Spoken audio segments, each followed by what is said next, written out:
جازع في خط الاحتياط، في الاحتياط خالد مسعد، زكي الصالح، فهد النفيسة، محمد سويد وخالد صبياني.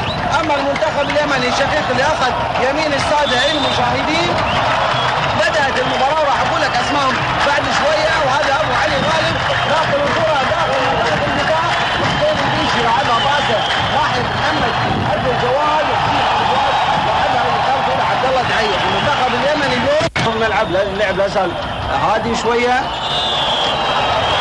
في خطا في اثنين من لاعبي المنتخبين السعودي واليمني الشقيقين واقعين على الارض، وان شاء الله يقومون بالسلامه اللاعبين.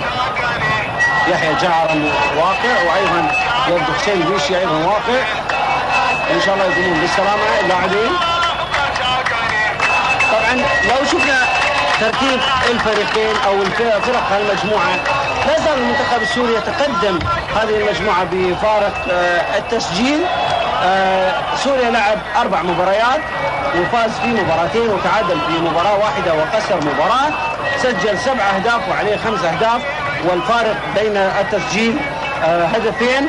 وهذه طبعا الاعاده، واللاعبين شوف اللاعبين وقعوا على الارض، اللاعبين لما وقعوا على الارض. طبعا النقاط المنتخب السوري 5 نقاط.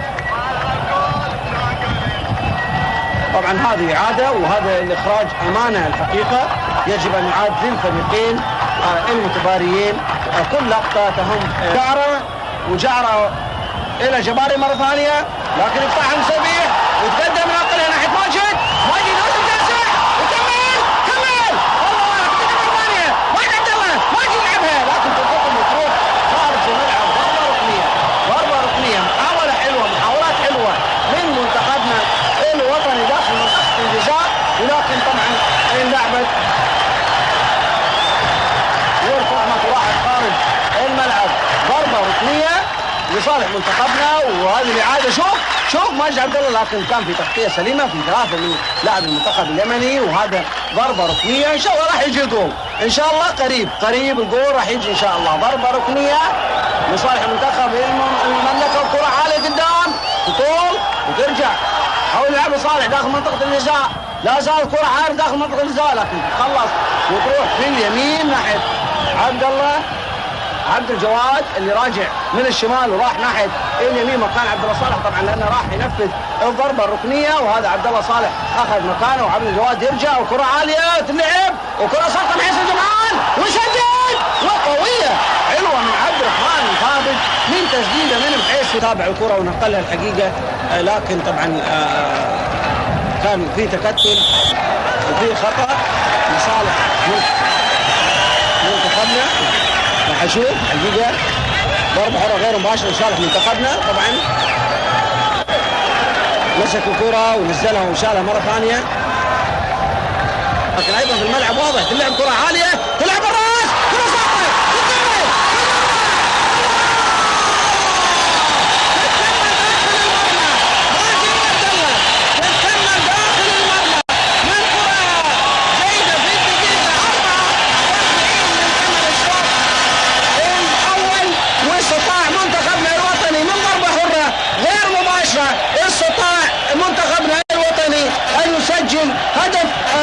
الهدف الاول في الدقيقه 44 قبل نهايه الشوط الاول بدقيقه 1.